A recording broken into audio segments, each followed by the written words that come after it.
Hey everyone, welcome back to the channel.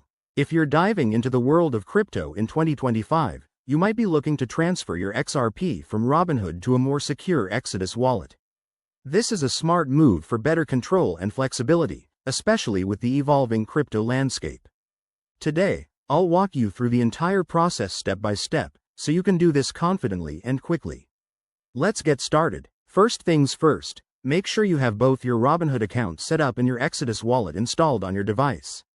Exodus is a user-friendly wallet that supports XRP, so it's perfect for beginners. Open your Robinhood app or website and log in securely. Head over to your portfolio and find your XRP holdings. Once you're there, look for the option to withdraw or transfer out. It's usually under a Send or Withdraw button. Now, switch to your Exodus wallet. Open the app, go to the XRP section, and generate or copy your wallet address. This is crucial.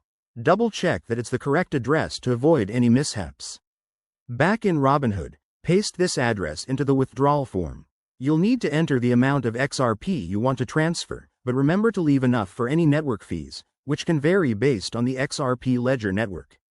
Before you hit confirm, take a moment to review everything. Ensure you're using the right network. XRP typically uses its own ledger, so select that if prompted. Once you're sure, go ahead and confirm the transaction. Robinhood will process it, and you might see a confirmation email or notification. After that, hop back to your Exodus wallet and keep an eye on your balance. Transfers can take a few minutes to a couple of hours, depending on network congestion. And here's a pro tip. Always enable two-factor authentication on both platforms to keep your assets safe from potential threats. There you have it. That's how you transfer XRP from Robinhood to Exodus wallet in 2025. It's a straightforward process that puts you in the driver's seat of your crypto journey. If you found this helpful, smash that like button, subscribe for more tutorials, and drop a comment if you have questions. Thanks for watching, and I'll see you in the next video.